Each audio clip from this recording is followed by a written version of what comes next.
penyakit lambung sering batuk-batuk. Baik, kenapa batuk-batuk? Ketika sudah terjadi LPR, laring-pharyngeal reflux. Ini namanya esofagus. Atasnya lagi sampai sebatas ini faring dan laring.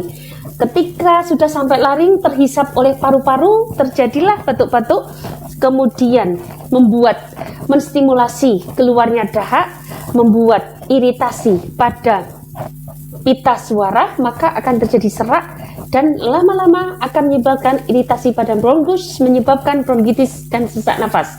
Ketika terhirup oleh hidung bengkak, konka bengkak, dan menjadi udara hidung terasa panas, hidung bumpet, dan ketika konkanya sudah dikikis, apakah bisa longgar? Enggak juga, tetap akan terasa penuh hidungmu karena penyebabnya bukan karena konka yang bengkak ditipiskan, itu bisa bengkak kembali karena penyebabnya adalah asam lambung yang terhisap oleh sinusitismu, oleh sinusmu. Jadi untuk menyembuhkan penyakit, lagi-lagi jangan berpikir hanya gejalanya saja.